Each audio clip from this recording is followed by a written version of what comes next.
Assalamu alaikum students. I am Muhammad Sood. It is class number 5 of Introduction to Object-Oriented Programming with Java language. Last class के अंदर हमने operators को discuss किया था and expression and operators को हमने theoretical देखा था. आज हम उसको प्रैक्टिकली परफॉर्म करके भी देखेंगे. तो आज का जो टॉपिक है, today we will discuss demonstration of expression and operators. इसकी डेमोन्स्ट्रेशन करनी है और जो हमने प्रैक्टिकल एनवायरनमेंट है जैसे कि आप जानते हैं वो है नेटबीन. जो सॉफ्टवेयर है आईडी एनवायरनमेंट है जावा का, उसको हम इस्तेमाल करेंगे. क्लियर? अच्छा, देख लीजिए एक दफ़ा कि ऑपरेटर्स क्या होते हैं. तो जैसे कि आप जानते हैं ऑपरेटर बेसिकली एक कोई भी सिंबल हो सकता है, कोई भी कैरेक्टर हो सकता है जो कोई ना कोई एक्शन या एक्ट करता है बिटवीन द टू ऑपरेंड या टू वैल्यूज़. उसको हम क्या कहते हैं? ऑपरेटर कहते हैं. तो ऑपरेटर्स मैंने बताया था वो कई तरह के होते हैं, जस्ट लाइक अरिथमेटिक ऑपरेटर्स हैं, इंक्रीमेंट एंड डिक्रीमेंट ऑपरेटर्स हैं, लॉजिकल ऑपरेटर्स हैं, कंपैरिजन और रिलेशनल ऑपरेटर्स हैं, असाइनमेंट हैं, स्पेशल ऑपरेटर्स हैं, कुछ बिटवाइस ऑपरेशन हैं, कुछ कंडीशनल ऑपरेटर हैं. तो बेसिकली ये तकरीबन 8 तरह के ऑपरेटर्स हैं जो कि हम जावा में इस्तेमाल करेंगे. ये ऑपरेटर्स ना सिर्फ जावा के अंदर बल्कि तकरीबन कंप्यूटर प्रोग्रामिंग की जितनी भी लैंग्वेजेस हैं उनमें ये इसी तरह से 8 टाइप्स के आपको ऑपरेटर्स तकरीबन मिलेंगे आपको. तो हम जो है पहले डिस्कस करेंगे normally arithmetic operator. Arithmetic operator just like जब भी आपको मैनिपुलेशन करनी हो मैथमेटिकल तो वहाँ पर हम इस्तेमाल करेंगे. और उसमें प्लस है, माइनस है, मल्टीप्लाई है, डिवाइड है, वो उनको हम देखेंगे. तो चलें, हम चूँकि हमें डेमोन्स्ट्रेट करना है, चूँकि हम लास्ट टाइम थ्योरेटिकल हम इसको देख चुके हैं तमाम ऑपरेटर्स को, आज हमने डेमोन्स्ट्रेशन करनी है तो हम इसको बाकायदा परफॉर्म करके देखते हैं. तो सबसे पहले तो आप क्या कीजिए, नेटबीन पे जाइए आप, जो आपका इन्वायरमेंट है जावा का, और यहाँ पर आप एक क्या करें, एक नई फाइल खोलिए आप. पहले जो प्रीवियस जो भी टास्क उसको क्लोज कर लें और फाइल पे जाके आप न्यू प्रोजेक्ट ओपन कीजिए और यहाँ पर आप नेक्स्ट कीजिए. यहाँ पर नाम देना है अपने प्रोजेक्ट का, तो आप दे लेते हैं आज टेस्ट ऑपरेटर के नाम से हम रख लेते हैं. और यहीं पर ही हमारे पास एक जो मेन क्लास होगी उसको भी हम यहीं पर आने के बनाएंगे. तो क्रिएट मेन क्लास के जो चेक बॉक्स है इसको आप लगे रहने दें और इसके साथ ही आपने फाइल को ओपन करना है. फिनिश कर दीजिए आप.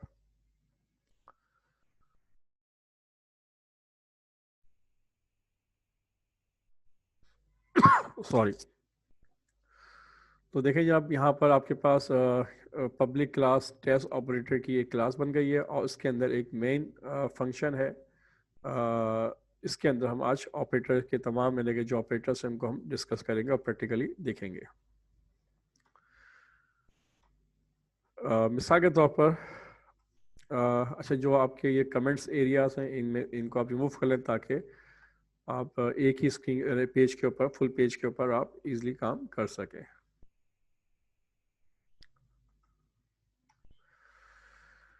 तो हम ऑपरेटर को इस्तेमाल करने के लिए करते कुछ यूँ है कि सपोज़ कर लें कि स्टूडेंट्स हैं, उसके कुछ सब्जेक्ट्स के मार्क्स हैं और उन सब्जेक्ट्स के मार्क्स को क्या करना है आपने, उनका ऑपरेटर मार्क्स निकालना है और उनकी परसेंटेज निकालनी है. तो कैसे इसको हम यानी कि यहाँ पर हम ऑपरेटर का इस्तेमाल कैसे करेंगे. तो आप वेरिएबल ले लीजिए पहले, इंटीजर. फॉर एग्जांपल आपने एक वेरिएबल लिया MA मैथ के लिए, EN इंग्लिश के लिए, UR उर्दू के लिए. क्लियर? और उसके बाद 3 सब्जेक्ट ले लीजिए आप और एक आपने और वेरिएबल ले लिया है जस्ट लाइक OBT मार्क्स के नाम से. क्लियर? और उसके बाद आप क्या करें, एक और यानी कि वेरिएबल एक वेरिएबल और ले लीजिए आप, वो ले लीजिए आप फ्लोट के नाम से. और फ्लोट के अंदर आप ले लीजिए PER यानी परसेंटेज. तो बेसिकली अब आपके पास अगर देखा जाए तो ये वेरिएबल्स हो गए, math, English, Urdu, opted marks, इनकी टाइप आपने रखी है इंटीजर, और जो परसेंटेज निकालेंगे उसकी जो आपने टाइप रखी है वो फ्लोट रखी है। चूँकि आपको अंदाज़ा है कि अगर हम परसेंटेज निकालेंगे तो मे बी 60.5 में आंसर आए या लाइक डेसिमल पॉइंट में आंसर आ सकता है, तो इसलिए हमने इसको क्या किया है, फ्लोट में रखा है। चलो इसको भी अगर हम इंटीजर रखना चाहें, फिलहाल अब ये ऐसा करते हैं, इसको इंटीजर रख लेते हैं हम कि हमें इंटीजर ही में आंसर चाहिए, यानी पॉइंट में वैल्यू नहीं चाहिए, तो इसकी टाइप भी क्या है, इंटीजर ही है। ठीक है, तो ये आपने वेरिएबल ले लिया आपने, ओके जनाब। अब आपने इनकी वैल्यू असाइन करनी है मैथ की। सपोज करें आपने एमए के अंदर आपने वैल्यू असाइन कर दी आपने 67, और उसके बाद EN के अंदर आपने वैल्यू असाइन कर दी आपने 78,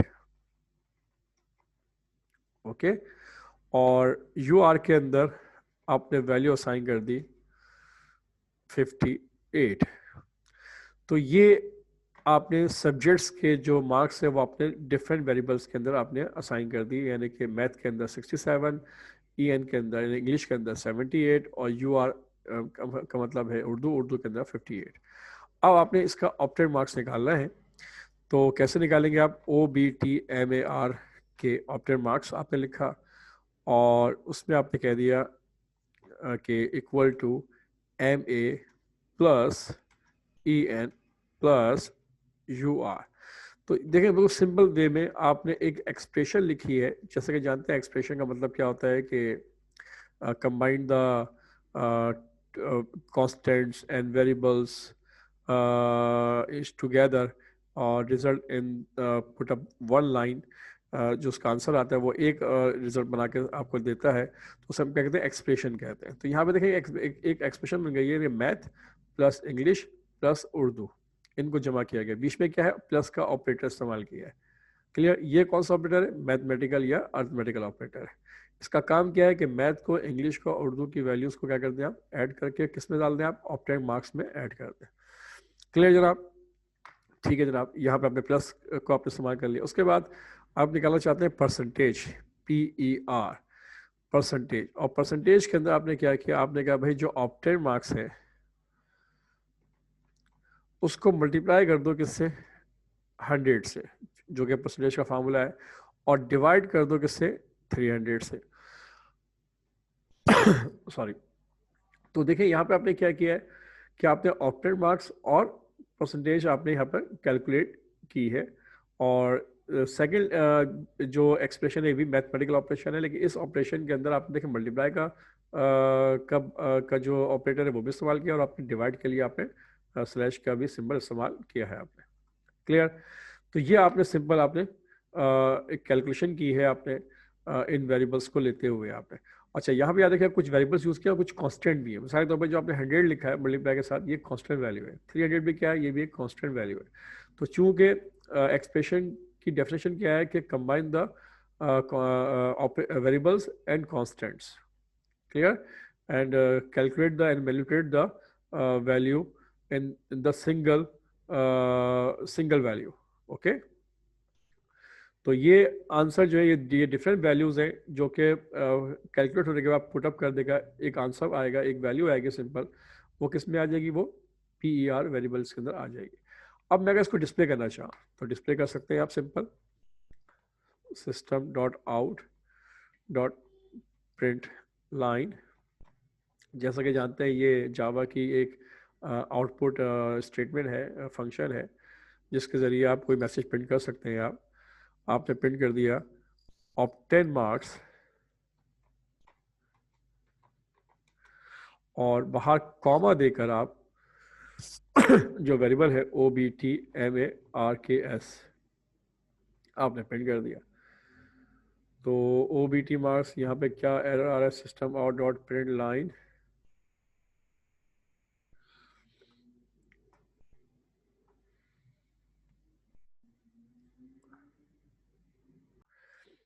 ठीक है। तो आपने यहाँ पे system out dot print line obtain marks, और साथ में आपने प्लस का साइन दिया। यहाँ पर जो प्लस का साइन दिया है उसका मतलब ये है कि आप कॉन्केटिनेशन करना चाह रहे हैं। अच्छा, एक बात याद रखिएगा, जब दो डिफरेंट टाइप्स की वैल्यू को भी आप कंबाइन करके एक वैल्यू बनाएंगे, जैसे कि ऑप्टेड मार्क्स लिखा हुआ आएगा साथ में, और साथ में क्या लिखा हुआ आएगा, ऑप्टेड मार्क्स की वैल्यू भी लिखी हुई आएगी। क्लियर? तो इसके दरमियान जो आपने प्लस का सिंबल इस्तेमाल किया है, ये इस्तेमाल किया गया किसके लिए, कॉन्केटिनेशन के लिए। तो ये बात भी ध्यान में रखिएगा आप। क्लियर? अच्छा, इसको आप चला के देखते हैं कि इसका आउटपुट क्या आता है। इसको रन कीजिए आप।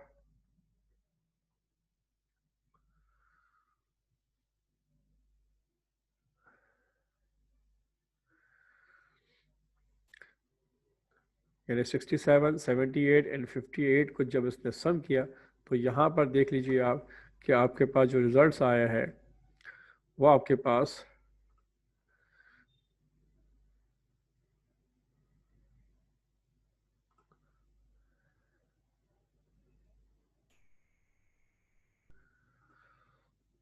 वो ये देख लीजिए, 203 आंसर इसका लिखा हुआ है। ठीक है, यानी 23 उसने सम करके बता दिया। इसी के अंदर अगर आप चाहें, अगर मैं परसेंटेज को प्रिंट करना चाहूँ, तो system dot out dot print line, और यहाँ पर आप जो है परसेंटेज को डिस्प्ले करना चाहते हैं, परसेंटेज इज प्लस और PER। ओके, अब आप देखिए, दोबारा से रन करके देखें आप,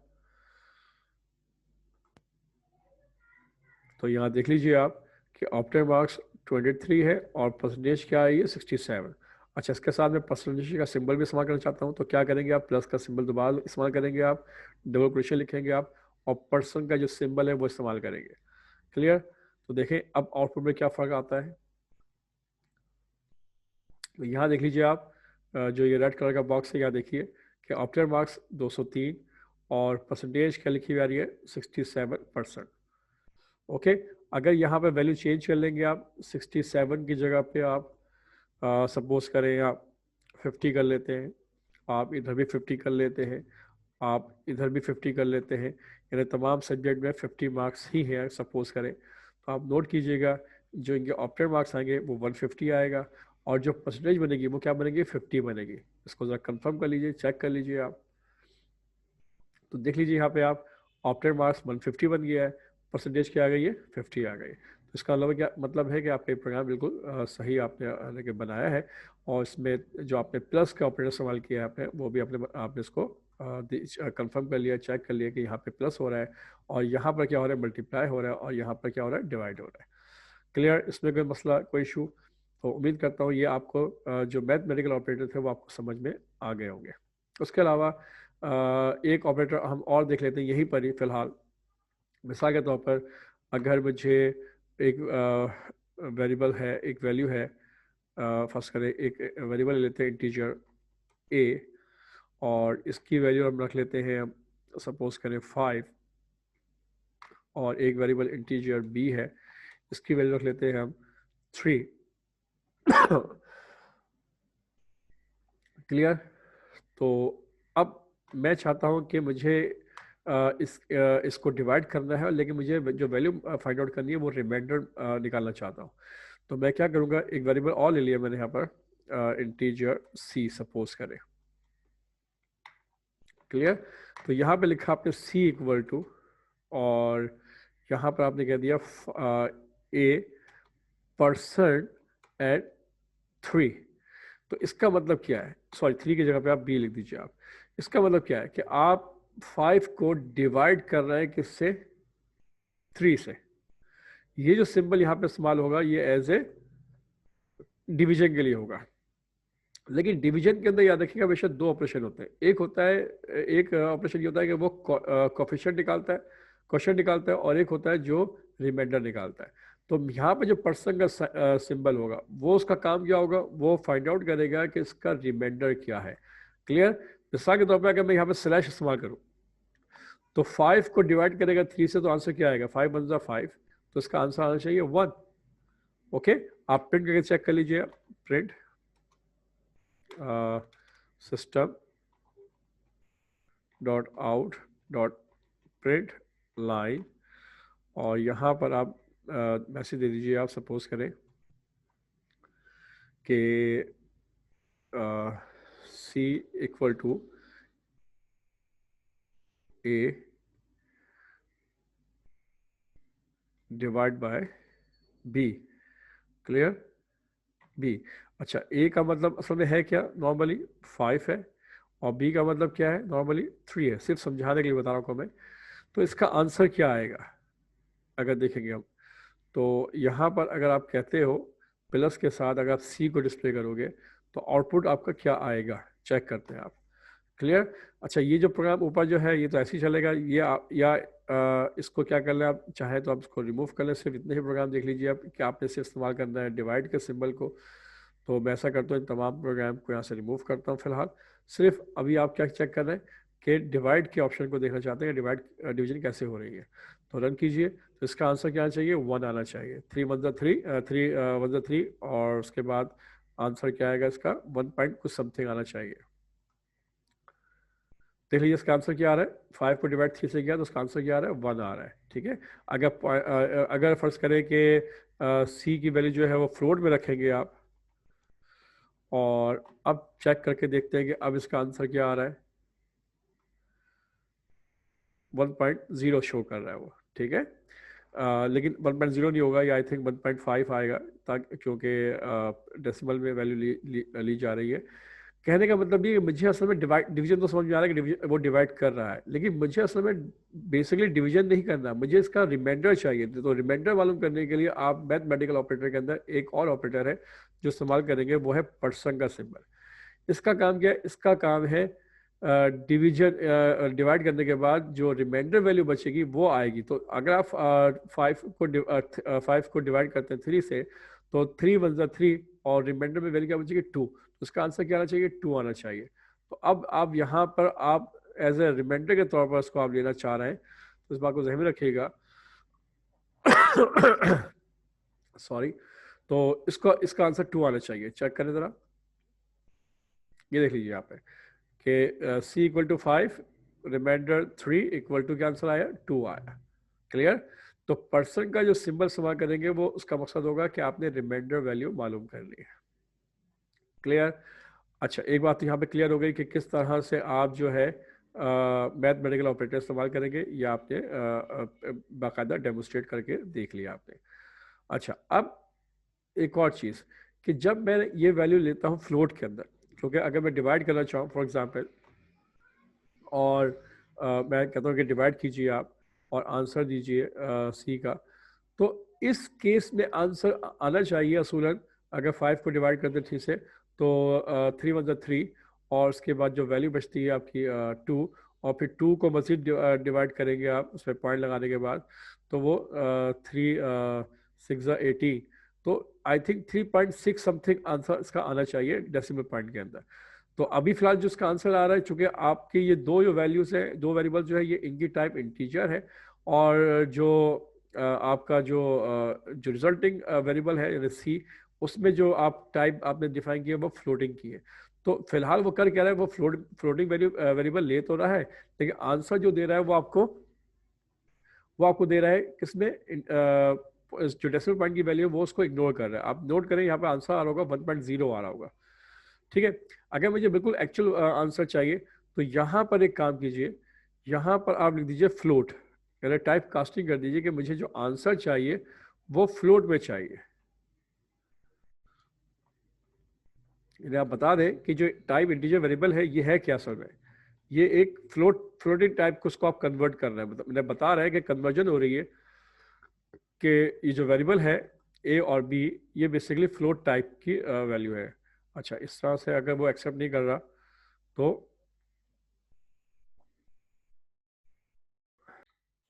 हाँ, तो देख लीजिए, अगर कन्वर्जन करनी है आपने, अरे आपने जो एक्सप्रेशन लिखी है, आपने आपने कहा कि ए को डिवाइड करो किससे, बी से, ठीक है, लेकिन इसका जो आंसर आएगा वो फ्लोटिंग पॉइंट में आएगा।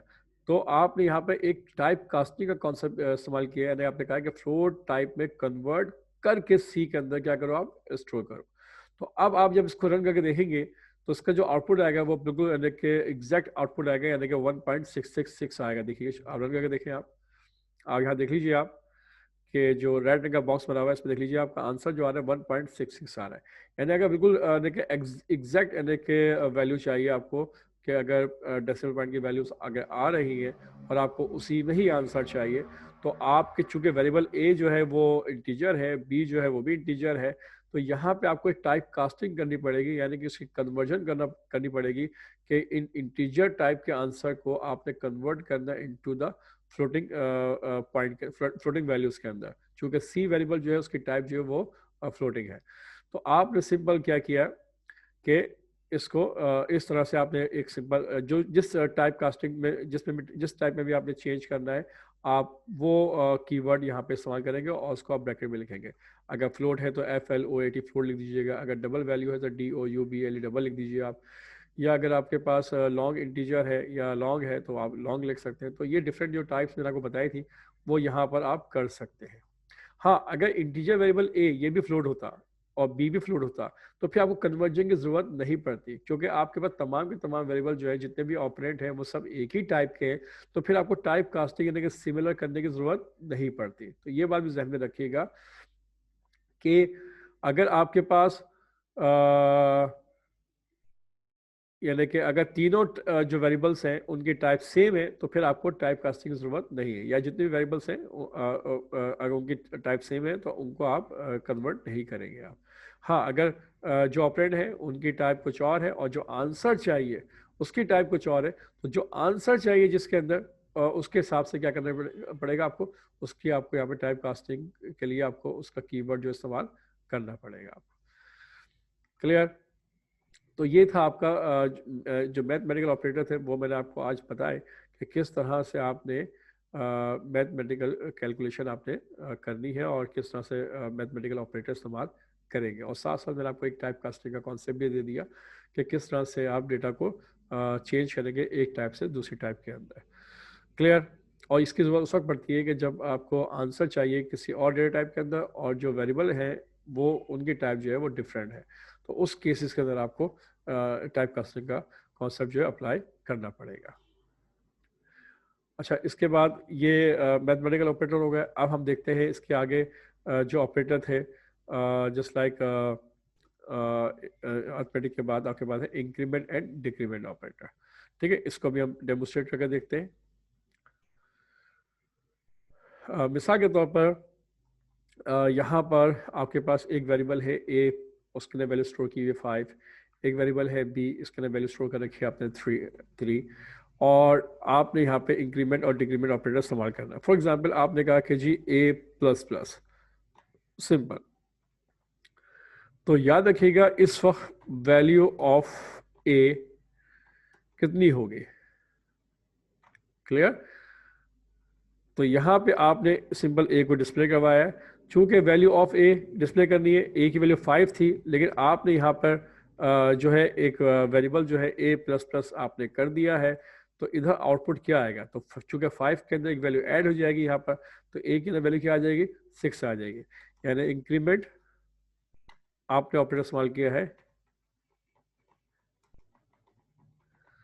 ऑपरेटर, और इसको हम कहते हैं पोस्ट फिक्स भी कहते हैं।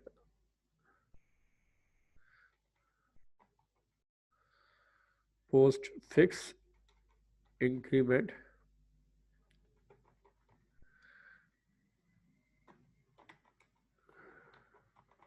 ऑपरेटर। क्लियर? तो जब आपने ये काम किया तो इसमें यहाँ पे आंसर आना चाहिए आपके पास, ए के अंदर वैल्यू 5 है तो यहाँ पे आंसर क्या आएगा? 6 आएगा। क्लियर? तो चेक करते हैं, रन कीजिए आप। तो देख लीजिए यहाँ पे वैल्यू ऑफ ए की वैल्यू क्या आ रही है? 6 आ रही है, 5 नहीं आ रही है। एक वैल्यू क्या हो चुकी है? इंक्रीमेंट हो चुकी है। अच्छा, एक फर्क आपको यहाँ बताना चाहता हूँ। अगर डायरेक्ट आप इस तरह लिख दीजिए, लिखेंगे आप system dot out dot print line, और यहाँ पे कहते हैं कि वैल्यू ऑफ ए प्रिंट करो ए, और यहाँ पर आप कहते हो प्लस के साथ आगे ऑपरेशन देते हो आप ब्रैकेट के अंदर, और आप कहते हो कि जी ए प्लस प्लस। तो आप यहाँ पे दो काम एक साथ कर रहे हो यानी कि आप एक वेरिएबल ए है उसको प्लस प्लस करने के बाद प्रिंट करना चाहते हो। क्लियर? तो मसला क्या होगा, तो क्या यहाँ पर जैसे कि उसने ए प्लस प्लस किया था तो ए की वैल्यू 5 थी, 6 हो गई थी, उसने यहाँ पे वैल्यू 6 प्रिंट की, तो क्या यहाँ पर 7 वैल्यू प्रिंट होगी? क्लियर? तो ये बात आप समझनी है यहाँ पे कि यहाँ पर वैल्यू बेसिकली क्या प्रिंट होगी। तो बज़ाहिर तो हमें ये लग रहा है कि यहाँ पे 7 प्रिंट होना चाहिए। क्लियर? यानी कि 6 यहाँ हो चुका है, 6 के अंदर मजीद एक ऐड कर दिए तो 7 आना चाहिए, लेकिन ऐसा नहीं होगा। क्लियर? वो क्यों नहीं होगा वो मैं आपको बताता हूँ, पहले प्रोग्राम को चला के देखते हैं। रन कीजिए, देखिए आंसर क्या आ रहा है, वैल्यू ऑफ ए 6 ही आ रहा है, 7 तो आ ही नहीं रहा। तो इसकी वजह क्या है? इसकी वजह यह है कि बेसिकली जो ए प्लस प्लस का आपने ऑपरेटर सवाल किया इसको कहते हैं पोस्ट फिक्स ऑपरेटर कहते हैं। यानी कि ये पहले वैल्यू क्या होती है वो डिस्प्ले हो जाती है, उसकी वैल्यू जो है वो 6 थी वो डिस्प्ले हो गई, और इंक्रीमेंट कब हुआ है? बाद में हुआ है। इंक्रीमेंट हुआ है यहाँ पर, लेकिन वो कहाँ हुआ? वो कब हुआ है? बाद में, प्रिंट होने के बाद हुआ है। इस वजह से यहाँ पे जो आउटपुट आएगा वो 6 ही आएगा। हाँ, अब नोट कीजिए, अगर मैं नेक्स्ट लाइन के ऊपर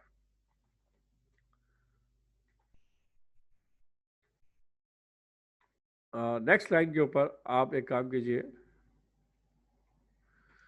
और यहां पर आप वैल्यू ऑफ ए प्रिंट कीजिए, ठीक है? और यहां पर सिंपल कह दें आप ए। तो ये जो ए है, अब यहां पे तो आपने कोई प्लस प्लस नहीं किया हुआ, तो चूंकि लास्ट टाइम 6 प्रिंट किया था तो यहां पर भी 6 आना चाहिए, लेकिन चूंकि मैंने आपको बताया था कि इस लाइन के ऊपर क्या हो चुका है, लाइन नंबर ये आपके पास थी 1, ये आपके पास लाइन नंबर सपोज करें 2 है, और ये आपके पास लाइन नंबर क्या है? 3 है। तो चूंकि लाइन नंबर 2 के अंदर उसने पहले वैल्यू प्रिंट की थी और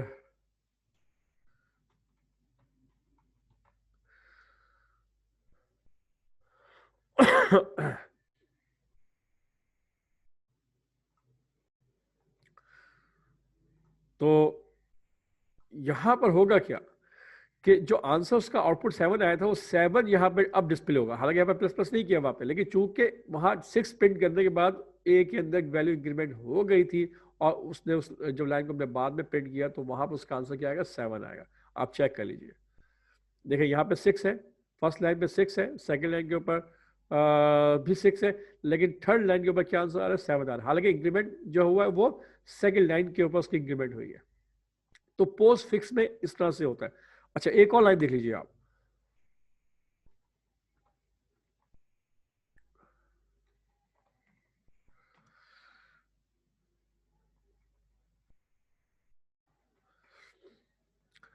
इसमें देखिए मैं करता क्या हूं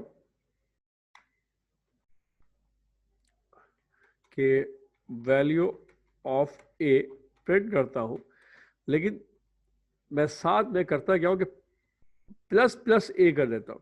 यहां पर मैंने प्रीफिक्स यानी कि ऑपरेटर इस्तेमाल किया, है प्लस प्लस लेकिन इसको प्रीफिक्स यानी कि वेरिएबल से पहले मैंने इसको इस्तेमाल किया। तो यहां पर क्या होगा?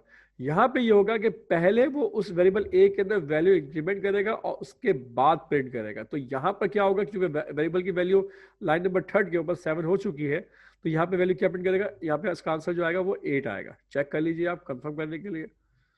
तो देख लीजिए आप, 6 6 7 और उसके बाद आखिर में 8। क्लियर? सॉरी।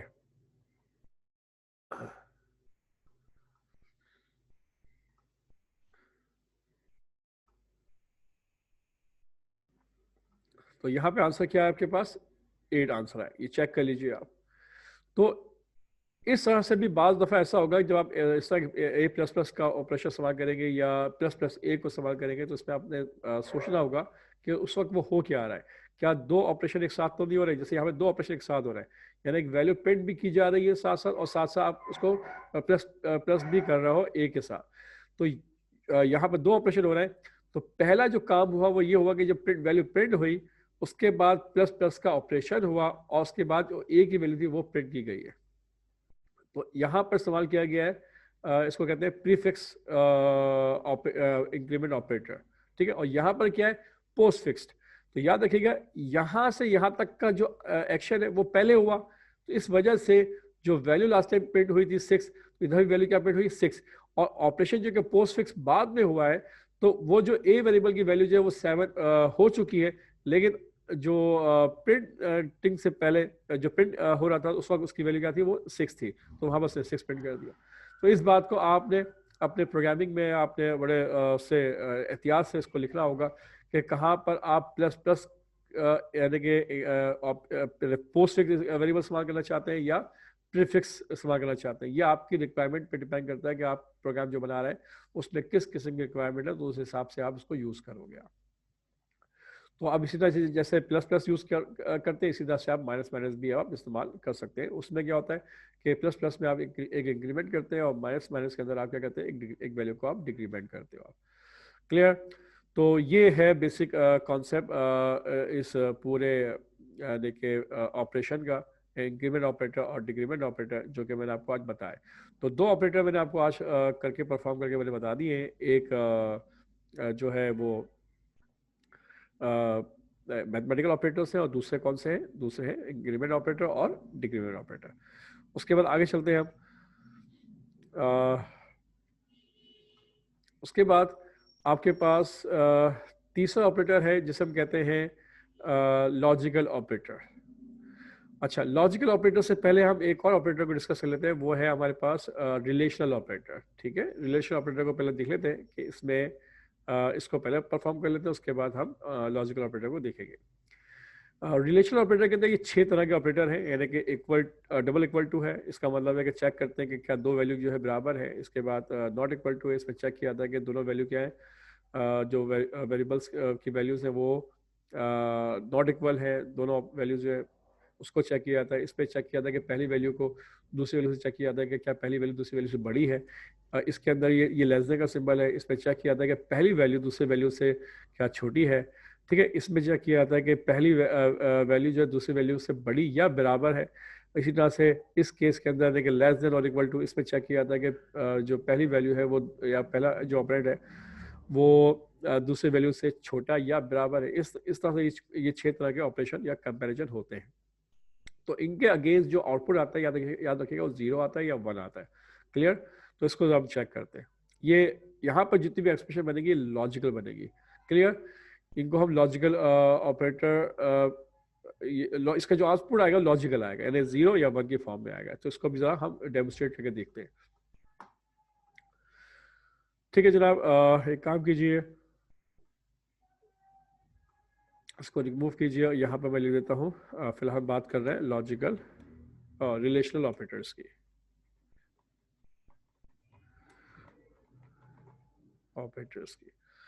क्लियर? अच्छा, इसके अंदर हमने क्या किया, दो वेरिएबल ले लिए, एक ए वेरिएबल लिया, एक बी ले लिया। या हम ऐसा करते हैं, चले ऐसा ये कर लिया हमने। ठीक है, अब यहाँ पर हमने एक वेरिएबल लिया इंटीजर सी, चूँकि आंसर 0 1 में आएगा या ट्रू फॉल्स में आएगा, तो इंटीजर सी हमने वेरिएबल लिया है। तो चेक करते हैं, हम कहते हैं कि सी बराबर है ए बराबर है किसके, बी के। यानी यहाँ पे यहाँ ये जो एक्सप्रेशन है ये लॉजिकल एक्सप्रेशन है, और यहाँ पे चेक किया जा रहा है कि बेसिकली कि ए बराबर है बी के। ठीक है, और चूंकि इसका आंसर ट्रू फॉल्स आता है, तो इसे यहाँ पे जो आप बोलोगे मतलब जो आंसर आएगा वो बूलियन टाइप का होगा। तो उसको ले लीजिए आप बूलियन।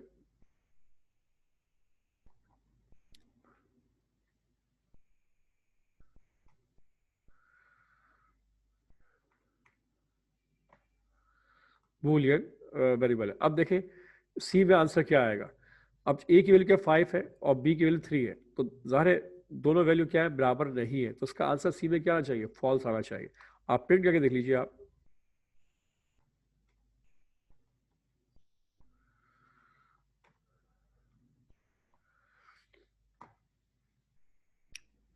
यहाँ चेक कर लें आप कि आपने बेसिकली कहा ये है कि सी बराबर है किसके, जो आंसर आएगा वो ये आएगा कि 5 बराबर है किसके, 3 के। क्लियर?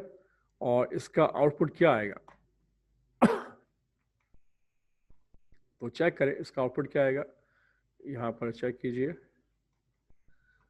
और प्लस के साथ आप दे दिए सी, और इसका आंसर क्या चाहिए, फॉल्स आना चाहिए। ठीक है, आप चेक करें, रन कीजिए। तो देखें यहाँ पे आंसर क्या आ रहा है, 5 = 3। आप नीचे रेड बॉक्स में देखें, इक्वल टू फॉल्स आ रहा है कि जो एक्सप्रेशन है ये चूंकि लॉजिकल एक्सप्रेशन है, तो ए चूंकि बराबर नहीं है बी के, ए की वैल्यू 5 है, बी की वैल्यू 3 है, तो इसका जो आउटपुट आ रहा है वो फॉल्स आ रहा है। अब अगर अगर मैं अभी मैं ये काम करता हूँ कि सपोज करें कि इसको 5 कर देता हूँ, तो अब ए की वैल्यू भी 5 है और बी की वैल्यू 5 की वैल्यू भी 5 है। तो अब ये ऑपरेशन क्या हुई है, क्या होगा लॉजिकल ऑपरेशन कि ए बराबर है बी के, यस ट्रू, बराबर है, तो इसका आंसर क्या आएगा, ट्रू आएगा। चला के देखें इसको, देखिए यहाँ पे आंसर क्या आ रहा है कि 5 बराबर 3 के, इक्वल टू ट्रू। अब ट्रू है, तो ये जो एक्सप्रेशन है ये इस वक्त ट्रू के तौर पर कंसिडर की जा रही है, हो रही है। इसी तरह से अगर आप चेक कर लें इस तरह से कि ए नॉट इक्वल टू बी, क्या ए बराबर नहीं है बी के, अगर इस वक्त देखा जाए तो आंसर क्या आएगा, ट्रू आएगा या फॉल्स आएगा, यकीन है इसका आंसर इस वक्त क्या आएगा, फॉल्स आएगा, क्योंकि ए की वैल्यू भी 5 है, बी की वैल्यू भी 5 है। तो चूंकि दोनों वैल्यू आप कह रहे हो कि दोनों वैल्यू बराबर नहीं है, यानी ए बराबर नहीं है बी के, जबकि ऐसा नहीं है, दोनों वैल्यू बराबर है, तो इसका आंसर क्या आएगा, फॉल्स आएगा। चला के देख लीजिए, रन कीजिए आप।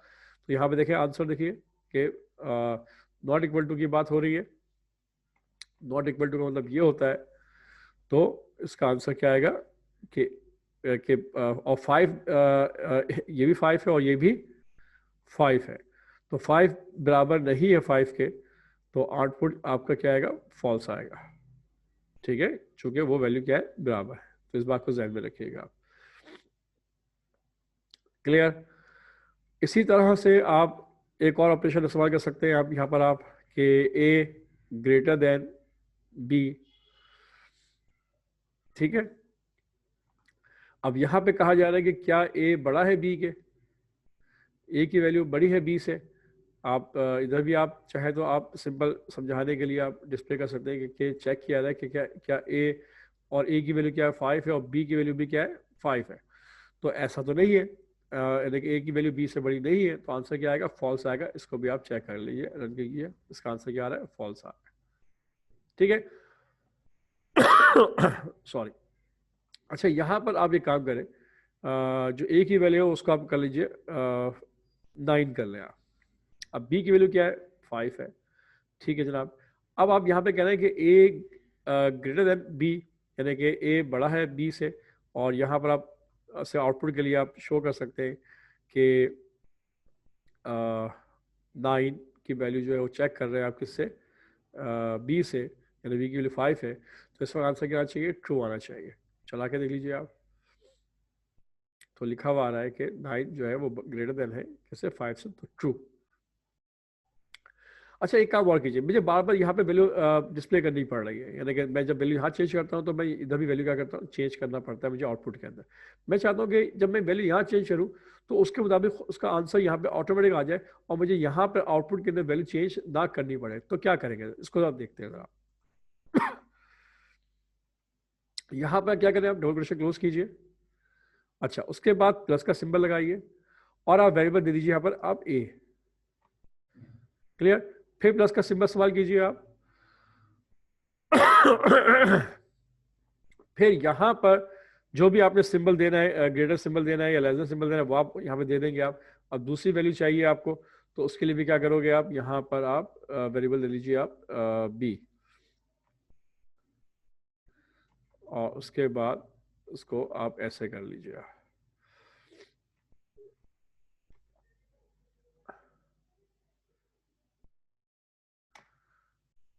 ठीक है, अब मैं प्रोग्राम दोस्त चला के दिखाता हूँ, अब नोट कीजिएगा, 9 की जगह पे मैं करता हूँ यहाँ पर 4, और अब मैं प्रोग्राम को चला के देखूँ, देखिए इसका आउटपुट भी, सिर्फ मैंने वैल्यू यहाँ चेंज की है, लेकिन इसका आउटपुट जो होगा वो भी यहाँ पर खुद ब खुद क्या हो जाएगा, चेंज हो जाएगा। तो देखते हैं इसका आउटपुट अब किस तरह से आता है, चेक करके देखते हैं। अगर इसमें कुछ प्रॉब्लम होगी तो हम बाद में प्रोग्राम को उसमें कोई मॉडिफाई कर लेंगे। रन कीजिए, देखिए क्या लिखा हुआ है कि 4 greater than 5 equal to false, बिल्कुल सही है कि 4 जो है वो 5 से बड़ा नहीं है, तो फॉल्स आ रहा है। ठीक है जनाब। अच्छा अब एक काम करते हैं, यहाँ पर हम लिख देते हैं 14 और यहाँ पर 5 की जगह पर हम लिख देते हैं 8। तो अब देखें यहाँ पे क्या होता है, आउटपुट चला के देखिए, आंसर ट्रू आएगा फॉल्स आएगा। तो आंसर क्या आ रहा है, ट्रू, यानी 14 जो है ग्रेटर है किससे, 8 से। तो आंसर क्या आ रहा है, ट्रू आ रहा है। ओके जनाब। तो बिल्कुल यानी कि आप का जो प्रोग्राम बिल्कुल ओके है, इसको इस तरह से आप लिख सकते हैं। याद रखिएगा हमेशा कि इस वक्त यहाँ पर जो मैं इस्तेमाल कर रहा हूँ ये एक लॉजिकल ये कह लीजिए या रिलेशनल ऑपरेटर कह लीजिए, इनका जो आउटपुट आएगा वो ट्रू या फॉल्स यानी कि बूलियन के अंदर आएगा। तो इसको आपने जहन में रखना है आपने। और यहाँ जो मैंने एक्सप्रेशन लिखी है सिंपल जो है मैंने मुख्तलिफ वेरिएबल्स को प्रिंट करवाया, यहाँ जो प्लस का सिंबल इस्तेमाल हो रहा है याद रखिएगा, यहाँ पर प्लस का सिंबल एज ए कॉन्केटिनेशन के तौर पर इस्तेमाल हो रहा है, यानी कि आप स्ट्रिंग को और स्ट्रिंग में यहाँ पे क्या चीज़ प्रिंट करवा रहे हैं, स्पेस, और यहाँ पे क्या प्रिंट करवा रहे हैं आप, ग्रेटर का साइन या जो सिंबल आप डिस्प्ले करना चाहते हो। क्लियर। तो इसको ध्यान में रखिएगा। मिसाल तौर पर मुझे लेस देन पे काम करना है तो यहाँ लिखा लेस देन, तो इधर भी मैंने क्या किया, लेस देन ही कर दिया मैंने इसको भी। और अब जो इसका आउटपुट मैं चेक करूंगा, इसका आउटपुट आएगा कि 14 लेस देन है किससे, 8 से। तो आंसर क्या आएगा, अब फॉल्स आना चाहिए आंसर। ओके चला के देखिएगा, यहाँ लिखा हुआ है 14 less than 8 not equal to false, ऐसा नहीं है। क्लियर। तो ये आपने माइंड में रखिएगा कि इस वक्त हम रिलेशन ऑपरेटर चेक करें, जब भी रिलेशन ऑपरेटर इस्तेमाल किया जाएगा तो वहाँ पर जो आउटपुट आएगा वो ट्रू के फॉर्म में आएगा या फॉल्स के फॉर्म में आएगा। एक बात याद रखिएगा, हम हमेशा लॉजिकल ऑपरेटर इस तरह से इस्तेमाल नहीं करते, यानी कि हम उसको उसका आंसर जो है सी में नहीं लेते, मतलब ऐसा नहीं करते नॉर्मली। हमेशा जब लॉजिकल ऑपरेटर इस्तेमाल किए जाते हैं तो इनके साथ या तो हम कोई कंडीशन लगाते हैं यानी इफ आप इस्तेमाल करते हैं, या फिर हम उसके साथ कोई लूप परफॉर्म कर रहे होते हैं तो वाइल का लूप इस्तेमाल करते हैं। तो ये बात जहन में रखिएगा हमेशा कि लॉजिकल ऑपरेशन जब हम परफॉर्म करते हैं तो वो किसी ना किसी डिसीजन स्टेटमेंट के साथ, कंट्रोल स्टेटमेंट के साथ इस्तेमाल करते हैं। डायरेक्टली उसको हम सिंपल वे में प्रिंट करने के लिए इस्तेमाल नहीं करते। ठीक है जनाब। इंशाल्लाह जब हम इफ़ की स्टेटमेंट को पढ़ेंगे, डिस्कस करेंगे कि इफ़ की स्टेटमेंट के साथ इस्तेमाल की जाती है, लॉजिकल डिसीजन कैसे लेते हैं इन द जावा लैंग्वेज, और लूप कैसे परफॉर्म किए जाते हैं, तो भी वहाँ पर बाकायदा ये इस्तेमाल होंगी तमाम के तमाम लॉजिकल और रिलेशनल जो भी आपके ऑपरेटर हैं उनको इस्तेमाल करके हम देखेंगे। क्लियर। तो इसको अपने माइंड में रखना है। ठीक है। तो आज मैंने फ़िलहाल इसको सिर्फ समझाया है इस तरह से कि किस तरह से हम जो है जो ऑपरेटर है उनको हम कैसे देखे इस्तेमाल करेंगे, और उनका उनको हमने डेमोस्ट्रेट करके देखा है। इसके अंदर हमें तकरीबन 3 ऑपरेटर आज हमने देख लिए हैं। एक है हमारे पास मैथमेटिकल ऑपरेटर, दूसरा हमने देखा इंक्रीमेंट और डिक्रीमेंट ऑपरेटर को डिस्कस किया, और तीसरा हमने रिलेशनल ऑपरेटर्स को हमने या कह लीजिए कंपैरिजन ऑपरेटर को हमने यहाँ पर करके देखा, जो 6 ऑपरेटर है, लेस देन है, ग्रेटर देन है, इक्वल टू है, नॉट इक्वल टू है, ग्रेटर और इक्वल टू है, या लेस देन और नॉट इक्वल टू है, इनको हमने परफॉर्म करके देखा है। क्लियर। तो आज के सॉरी आज के लिए फ़िलहाल इन 3 ऑपरेटर्स को हम रखते हैं। इंशाल्लाह जो बाकी जो 5 ऑपरेटर और हैं उनको हम नेक्स्ट क्लास में कवर करने की कोशिश करेंगे, और प्रैक्टिकली डेमोस्ट्रेट करके बताएंगे कि किस तरह से इनको मतलब ऑपरेट किया जाएगा। क्लियर। तो इसमें अगर छोटी सी एक मैं एक बात अगर कहना चाहूँ तो कर सकता हूँ कि अगर मैं ये कहूँ कि इफ़ से समझाने के लिए, if a greater than b तो देन क्या करो, ये काम करो। क्या कर दीजिए आप, यहाँ पे आप कह दीजिए A is greater, A is greater.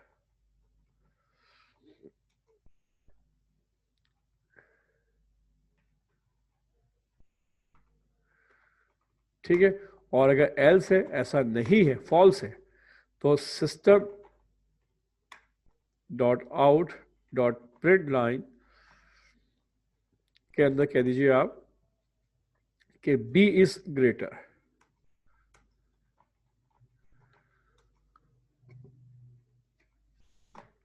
यानी इसमें आपने ये डिसाइड कर लिया है कि अगर ए ग्रेटर है तो लिखा हुआ जाएगा ए इज ग्रेटर, और चाहे तो उसकी वैल्यू भी डिस्प्ले कर लीजिए आप, यानी कि कह दें आप ए की वैल्यू डिस्प्ले कर दें और यहाँ पर बी की वैल्यू डिस्प्ले कर दें। ठीक है, ये प्रोग्राम उस वक्त तक सही है जब तक ये दोनों वैल्यू, दोनों जो वेरिएबल्स हैं इनकी वैल्यू क्या होगी, डिफरेंट होगी। अभी देखें ए की वैल्यू क्या है 14 है और बी की वैल्यू क्या है 8 है। चला के देखें जरा, तो आउटपुट क्या आ रहा है, यहाँ लिखा हुआ है ए इज अ ग्रेटर, यानी 14 उसकी वैल्यू है। ठीक है, अगर यहाँ वैल्यू चेंज कर लेता हूँ मैं, यहाँ पर मैं 18 कर लेता हूँ, अब बी क्या हो गया 18 उसकी वैल्यू हो गई। अब प्रोग्राम चला के देखें तो इसका आउटपुट क्या आ रहा है कि बी इज ग्रेटर और उसकी वैल्यू आ रही है 18। तो देखें इस काम को यहाँ पर हमेशा इफ़ के साथ इस्तेमाल किया जाएगा, यानी इस तरह के जो लॉजिकल जो रिलेशनल ऑपरेटर होंगे उनको हम इफ़ के साथ या वाइल के साथ इस्तेमाल करेंगे, तो वहाँ पर इस तरह से प्रोग्राम बनाया जाएगा। क्लियर?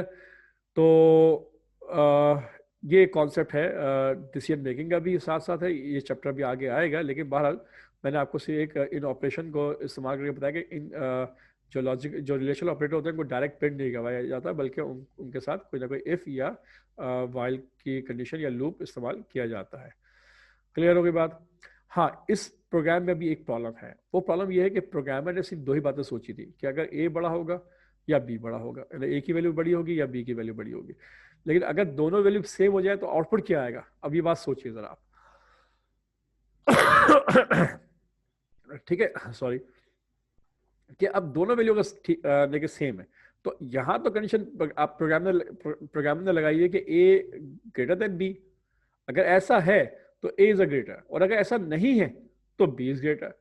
तो चूंकि कंडीशन ये फॉल्स है, ट्रू नहीं है, उससे ये गर्ज नहीं कि इसमें क्या, इसने क्या मैसेज प्रिंट करवाया हुआ है, वो सिंपल डायरेक्ट ये कह देगा कि बी इज ग्रेटर, हालांकि बी ग्रेटर नहीं है। लेकिन चूंकि कंडीशन फॉल्स हो चुकी है, इस फॉल्स होने की वजह से यहां पर जो सेकंड जो ऑप्शन था, बस उसके बाद एक ही ऑप्शन था कि बस बी को प्रिंट करना है, तो उसने बी को प्रिंट कर दिया।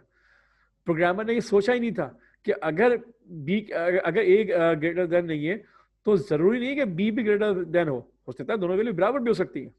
तो ये प्रोग्रामर की गलती है कि उसने इस चीज को जो है वो अपने माइंड में दे रखा कि ऐसा ऑप्शन भी हो सकता है।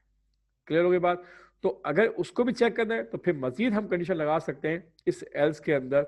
हम कह सकते हैं कि मजीद चेक करो कि इफ अगर ए ग्रेटर देन बी से नहीं, बी के बराबर नहीं है, तो चेक करो कि क्या ए बराबर है बी के, या बी ग्रेटर देन ए के। तो फिर तो क्या कर दो आप, बी को प्रिंट कर दो। ठीक है, बात समझ में आती है। और अगर ऐसा भी नहीं है फिर एल्स हो गया, मतलब ये भी नहीं है कंडीशन, तो फिर आखिरी बात अब बिल्कुल परफेक्ट है कि होगा क्या कि दोनों वैल्यू क्या होंगी, बराबर होंगी। तो यहां पर आप मैसेज प्रिंट कर सकते हैं system dot out dot print line, और यहां कह सकते हैं कि बोथ आर इक्वल।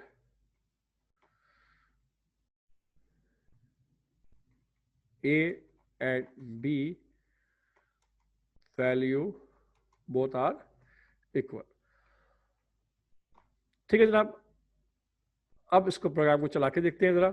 अब देखें यहाँ पे ए और बी दोनों सेम वैल्यूज हैं, रन कीजिए आप। अब प्रोग्राम बिल्कुल ओके है, अब कोई इशू नहीं है। आउटपुट क्या आ रहा है कि a and b value both are equal. Okay जनाब, अब यहाँ किसी एक वैल्यू को चेंज कर लीजिए आप ए को 14 रखें, बी को 4 रखिए आप। अब आप रन कीजिए आप इस केस के अंदर, तो आउटपुट क्या आना चाहिए, ए ग्रेटर देन आना चाहिए। चला के देख लीजिए आप आउटपुट क्या आ रहा है, देख लीजिए ए इज अ ग्रेटर, उसकी वैल्यू क्या है 14 है। अगर आप यहाँ पर 22 रख लें, बी की वैल्यू क्या है 22 है, और ए की वैल्यू 14 है, तो अब आंसर क्या आएगा, बी लिखा हुआ है कि b is a greater. Run करके देख लीजिए आप, तो यहाँ पर देख लीजिए बी इज अ ग्रेटर, यानी कि 22 लिखा हुआ आ रहा है, और उसको सही प्रोग्राम जो है वो सही चल रहा है, उसको सही चेक कर रहा है। और अगर दोनों वैल्यू सेम हो जाएगी, दोनों की वैल्यू क्या होगी 22 22 कर लीजिए। अब प्रोग्राम को चला के देखें तो इसका जो आउटपुट आएगा, अब आएगा कि a and b value both are equal.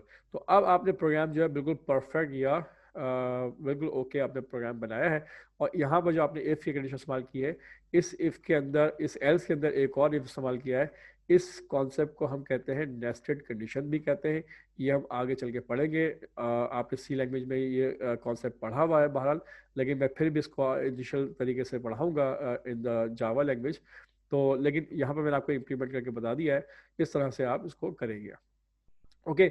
सिर्फ सी में और प्रिंट जावा में फिलहाल भी आपको यहाँ फ़र्क ये नज़र आया है कि वहाँ पे हम सिंपल प्रिंट एफ लिखा करते थे और यहाँ पे हम system dot out dot print line का फंक्शन या कह लीजिए या कमांड हम जो है यहाँ पे इस्तेमाल कर रहे हैं। क्लियर? तो उम्मीद करता हूँ कि आपको ये रिलेशनल ऑपरेटर का जो कॉन्सेप्ट है ये समझ में आ गया होगा, और इंशाल्लाह बाकी जो 5 ऑपरेटर्स और रह गए उनको हम नेक्स्ट क्लास में कवर करेंगे। तब तक के लिए अल्लाह हाफिज़।